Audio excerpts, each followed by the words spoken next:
प्यारे दोस्तों, आपका स्वागत है आपके अपने परिवार ध्यान आईएएस अकेडमी में। और हम पढ़ रहे मैथ और मैथ का हमारा चैप्टर चल रहा है सिंपल इंटरेस्ट। और सिंपल इंटरेस्ट की जो क्लास चल रही है उसका पार्ट कौन सा 7वां पार्ट है। और दोस्तों, जो हमारी क्लास चलती है उसके अंत में हम क्या देते हैं, आपको एक प्रश्न देते हैं जिसका आंसर आपको क्या कमेंट के माध्यम से बताना होता है। तो सबसे पहले आज की क्लास में हम उस प्रश्न को हल करेंगे जो हमने पिछली क्लास में आपको दिया था, और फिर समझेंगे जो आज की क्लास के जो प्रश्न है उनको। तो समझते हैं सबसे पहले उस प्रश्न को जो हमने आपको पिछली क्लास में दिया था। तो देखिए प्रश्न है, रवि पहले 4 वर्ष के लिए कितना 8% दर से और अगले 6 वर्ष के लिए कितना 10% की दर से तथा 5 वर्ष के बाद कितना 12% की दर से कुछ राशि उधार लेता है। यदि 15 वर्ष के अंत में वह 12,160 रुपए बतौर ब्याज के रूप में क्या करता है, अदा करता है, तो उसने कितनी राशि उधार ली। उसने कितनी राशि उधार ली, ये क्या होगा, उसका प्रिंसिपल होगा। तो हमें क्या निकालना है, प्रिंसिपल पी निकालना है। अब देखिए ब्याज के रूप में कितना दिया 12,160, तो ये क्या होगा, ऐसा ही होगा कितना 12,160 रुपए। कितने वर्ष के में दिया, 15 वर्ष में, तो समय कितना 15 ईयर। अब देखिए यहां हमें दिया अलग अलग समय और अलग अलग रेट। तो देखिए 4 वर्ष के लिए उसने कितना रेट लगाया 8%, 4 ईयर के लिए 8%। उसके बाद में देखिए 6 वर्ष के लिए कितना 10%, 6 वर्ष के लिए 10%। उसके बाद में देखिए 5 वर्ष के लिए कितना 12%, 5 वर्ष के लिए 12%। अब देखिए ये एक पार्ट है, ये एक पार्ट है और ये एक पार्ट है। तो देखिए ये कितना SI परसेंट में हो जाएगा, 8 चौक 32। ये कितना हो जाएगा, 10 का गुणा 6 में करेंगे तो कितना 60। और देखिए ये कितना हो जाएगा 12 पंजे 60। कोई धंधा उसने उस पर 4 वर्ष के लिए 8% की दर से SI कितना दिया 32%, यहाँ 60% और यहाँ 60%। जो हमें दे रखा है ब्याज कितना 12,160 रुपए, और प्रिंसिपल को हम कितना मानेंगे, प्रिंसिपल हमेशा कितना होता है 100% होता है।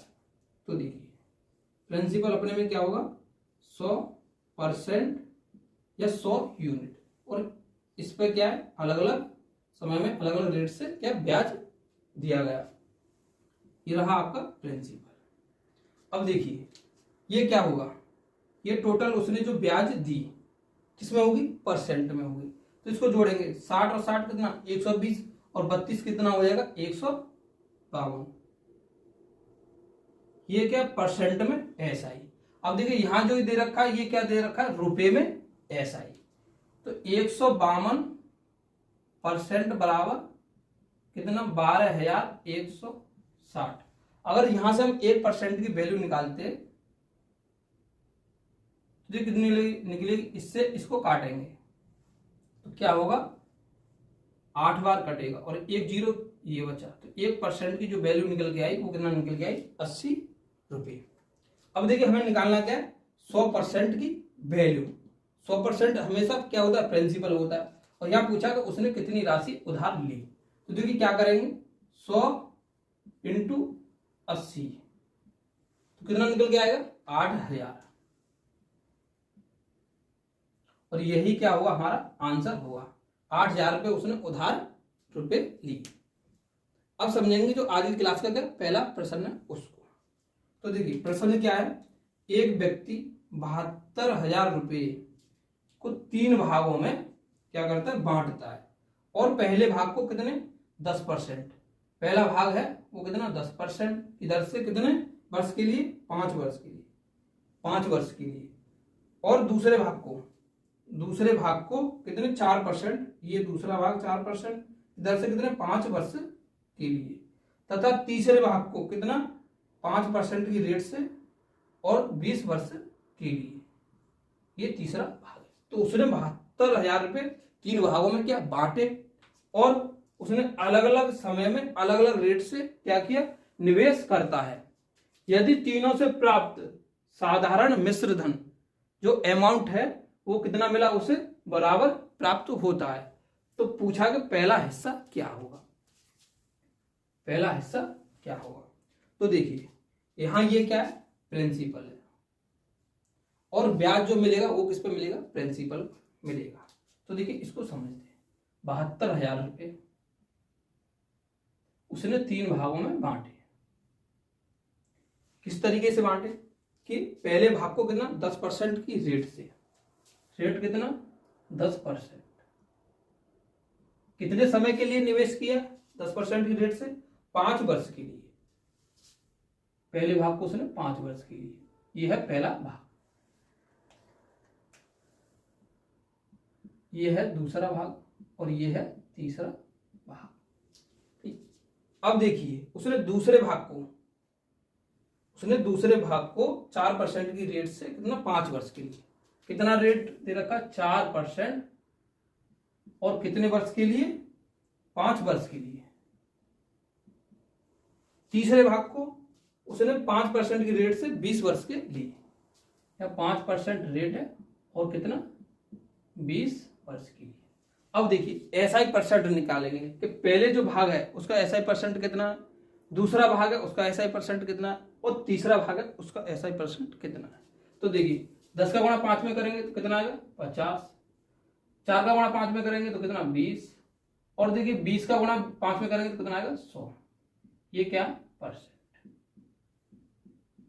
अब हमने आपको बताया था कि परसेंट को भिन्न में किस तरीके से बदलते हैं। तो देखिए परसेंट को भिन्न में किस तरीके से बदलेंगे, जैसे 50% है, इसको हमें भिन्न में बदलना है, तो इस परसेंट को काटेंगे, क्या करेंगे 1/100 से गुणा कर देंगे। अब देखिए 50 से कितना 2 बार कटेगा तो कितना आ जाएगा 1/2, ये आ गया भिन्न में। तो 50% को हम क्या लिख सकते हैं भिन्न में 1/2, और देखिए इस 20% को क्या लिख सकते हैं भिन्न में 1/5, इसको 1/5, और देखिए 100% को क्या लिख सकते हैं 100% है, उस परसेंट को काटेंगे तो कितना आएगा 100 से क्या 100 कट जाएगा तो क्या आएगा 1/1। तो देखिए ये क्या लिख जाएगा 1/1। अब हमने आपको बताया था कि जब परसेंट को भिन्न में बदलते हैं तो जो हर होता है वो क्या होता है प्रिंसिपल होता है, और अंश होता है वो क्या होता है इंटरेस्ट होता है, और जो ये इंटरेस्ट होता है वो क्या होता है 1 वर्ष का इंटरेस्ट होता है। तो देखिए ये कितना इंटरेस्ट है 1 रुपये इंटरेस्ट, और 2 रुपये क्या है प्रिंसिपल, यहाँ 1 रुपये क्या है इंटरेस्ट है, और 5 रुपये क्या प्रिंसिपल है, और ये 1 रुपये क्या इंटरेस्ट है, और ये क्या प्रिंसिपल है। यहाँ हमने तीनों भागों का प्रिंसिपल और तीनों भागों का क्या निकाला इंटरेस्ट निकाल लिया। अब हमने आपको बताया था रेशियो मेथड, उससे क्या निकालते हैं हम अमाउंट निकालते हैं। किस तरीके से निकालते हैं देखिए प्रिंसिपल अनुपात अमाउंट, ये हमने माना। 3 भाग हैं, पहला भाग, दूसरा भाग और कितना तीसरा भाग। अब देखिए पहले भाग में कितना प्रिंसिपल है, यहां से हम निकालेंगे तो कितना 2 प्रिंसिपल है। अब देखिए इंटरेस्ट कितना 1, तो अमाउंट कितना हो जाएगा 3, क्योंकि प्रिंसिपल में हम क्या करेंगे इंटरेस्ट जोड़ेंगे तो अमाउंट हमें क्या होगा प्राप्त होगा।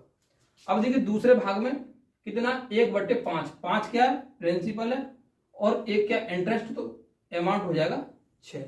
अब देखिए तीसरे भाग में 1 प्रिंसिपल है और 1 क्या इंटरेस्ट है, तो 1 प्रिंसिपल और 1 इंटरेस्ट प्राप्त होगा, तो कितना हमारा अमाउंट हो जाएगा 2। अब देखिए प्रश्न में दिया है कि साधारण मिश्र धन जो है तीनों भागों का क्या है बराबर है, तो हम इसको क्या करेंगे बराबर करेंगे। अब इसको बराबर करने के लिए क्या करना पड़ेगा, या तो इसका एलसीएम लेंगे, और एलसीएम लेने के बाद में उसका क्या करेंगे गुणा करेंगे। तो देखिए यहाँ सबसे बड़ी जो संख्या है वो क्या 6, तो सबको क्या करेंगे हम बराबर करेंगे। तो देखिए इसमें हमें अगर 6 करना है तो कितने का गुणा करेंगे, तो इसमें कितने से करेंगे 2 से गुणा करेंगे, इसमें कितने से 1 से, और इसमें कितना करेंगे 3 से। तो देखिए अगर हमने इधर भी गुणा किया है तो हमें इधर भी गुणा करना पड़ेगा। तो देखिए यहाँ कितने से किया है 2 से, तो यहाँ भी कितना 2 से, यहाँ कितना 1 से, तो यहाँ कितना 1 से, और देखिए यहाँ कितना 3 से, तो यहाँ भी कितना 3 से। अब देखिए प्रिंसिपल ये निकला हमारा भाग में, पहला भाग का प्रिंसिपल निकलेगा, दूसरे भाग का प्रिंसिपल निकलेगा और तीसरे भाग का प्रिंसिपल निकलेगा। तो देखिए कितना निकल गया है 4, ये कितना 5 और ये कितना 3। अब देखिए ये क्या अनुपात में भी है, क्योंकि पहला भाग इतना, दूसरा भाग इतना और तीसरा भाग इतना। तो हम किस तरीके से निकालेंगे इसको कि पहला भाग, दूसरा भाग और तीसरा भाग। पहला भाग कितना 4, दूसरा भाग कितना 5 और तीसरा भाग कितना 3। अब देखिए तीनों भागों को जोड़ेंगे तो कितना हो जाएगा 12 रेशियो या यूनिट। और देखिए इस 12 रेशियो की जो वैल्यू है वो कितना दे रखी है 72,000 रुपये। ये हमने क्या निकाला प्रिंसिपल हमने जोड़ा कितना यूनिट में निकला या रेशियो में 12 और 12 की वैल्यू दे रखी है हमें 72,000। 12 बराबर दे रखा है 72,000। अब देखिए एक रेशियो की वैल्यू निकालेंगे, हमें यहाँ क्या निकालनी है एक रेशियो की वैल्यू। तो क्या करेंगे इससे इसको काटेंगे तो कितनी 6 बार 3 जीरो बचा, तो एक रेशियो की वैल्यू निकल के आई 6,000। अब देखिए पूछा क्या है कि पहला भाग ज्ञात कीजिए। हमें यहाँ पहला भाग कितना दे रखा है 4। तो क्या करेंगे हम 4 से गुणा कर देंगे। पहला भाग हमें क्या करना है निकालना है, तो 4 इंटू कितना 6,000। तो देखिए कितना निकल के आ जाएगा पहला भाग निकल के आएगा 24,000। तो पहला भाग जो निकलेगा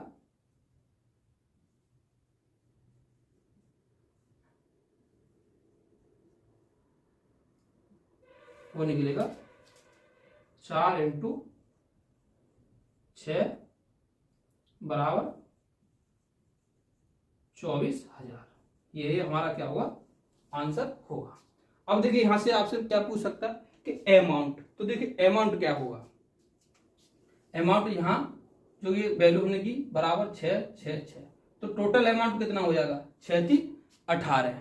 18 का गुणा किसमें करेंगे 6,000 में, तो हमारा अमाउंट निकल के आ जाएगा। अगर हमसे पूछता है कि दूसरा भाग याद कीजिए तो किससे गुणा करेंगे 5 से।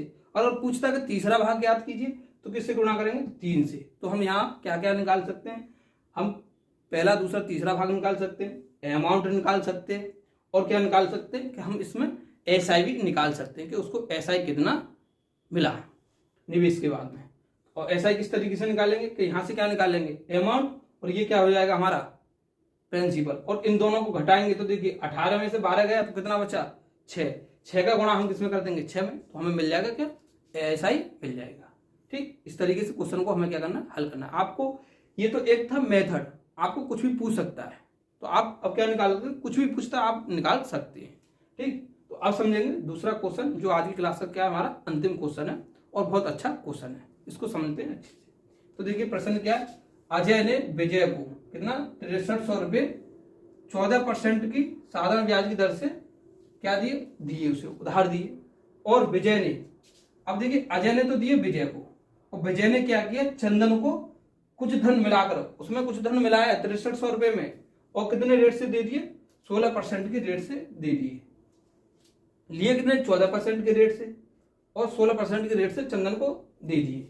उसके बाद में 3 वर्ष के बाद में देखिए 3 वर्ष के बाद में 618 रुपये का उसे क्या होता है लाभ होता है।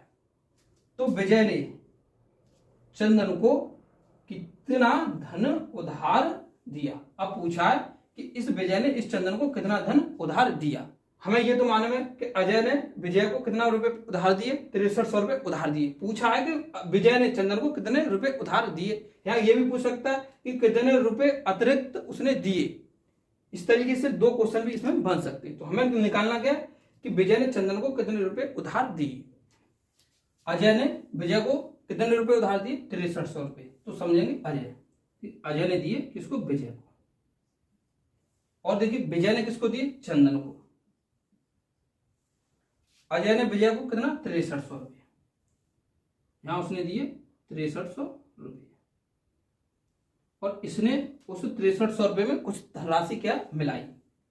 विजय ने चंदन को जब दिया धन तो 6300 रुपये में प्लस अपना कुछ धन मिला के दिया। अब देखिए जो अजय है उसने विजय से कितने इंटरेस्ट पर धन दिया और इसने इसको कितने इंटरेस्ट पर धन वापस देगा 14% पर। जितने पर दिया उतने पर ही वो लेगा। जैसे इसने 14% पर इसको दिया है तो 14% पर ही तो अपना जो एसआई है उसे लेगा। तो देखिए ये जो वापस करेगा वो कितने 14% पर क्या करेगा धन को वापस करेगा। अब देखिए विजय ने जो दिए चंदन को वो कितना 16% पर। तो देखिए इसने जो विजय ने कितना परसेंट फायदा लिया वो कितना लिया 2% और कितने पर लिया 6300 रुपये पर, क्योंकि 14% से उसने पैसा लिया और 16% पर दूसरे को दे दिया। अगर इसमें पैसा नहीं मिला था तो हम 2% फायदा निकालते। तो देखिए इस 6300 रुपये पे तो क्या उसने 2% फायदा लिया, तो क्या निकालेंगे इस 6300 रुपये का 2%, तो कितना आ जाएगा 126। अब देखिए इस पे वो कितना इंटरेस्ट लेगा 16%, क्योंकि इस पे तो उसे वापस नहीं करना है। कौन लेगा? विजय लेगा। तो इस पे क्या लेगा 16%। अब देखिए उसने 3 वर्ष में कितना लाभ लिया 618 रुपये। यहां हम 1 वर्ष में निकालेंगे तो कितना निकल के आएगा 1 वर्ष का 206 रुपये। अब देखिए यहां ले रहा है 16% और इस पे लेगा 2% और उसके बराबर क्या हो जाएगा 206 रुपये। तो इसको अब कैसे करेंगे हम? देखिए 126 प्लस पी पर कितना 16% बराबर कितना हो जाएगा? बराबर हो जाएगा 206 रुपये। अब देखिए ये किधर चले जाएंगे? इधर। तो क्या बचेगा? पी का 16%, तो यहां हो जाएगा 100 बराबर, देखिए कितना घटेगा 206 में से 126, तो 6 से 6 कितना बचेगा 200 और 120 घटाना है तो कितना हो जाएगा 200 में से 80, यहां बचा 80। अब देखिए 16 में 5 कितना होता है 80, 5 और 100 इधर चला जाएगा तो पी की वैल्यू क्या निकल के आएगी 5 ये और 2 0, तो पी की वैल्यू निकल के आएगी 500 रुपये। तो हमसे क्या पूछा था कि विजय ने चंदन को कितनी धन उधार दिया, कितना धन उधार दिया? तो 6300 रुपये तो कौन से थे? ये वाले। और पी की वैल्यू कितनी निकल के आई 500, तो टोटल धन जो निकलेगा वो कितना निकलेगा 6800 रुपये। यही क्या हुआ हमारा आंसर होगा। इस तरीके से हमें इस प्रश्न को हल करना था और किया हमने। अब मिलते हैं आपको अगली क्लास में। जय हिंद दोस्तों।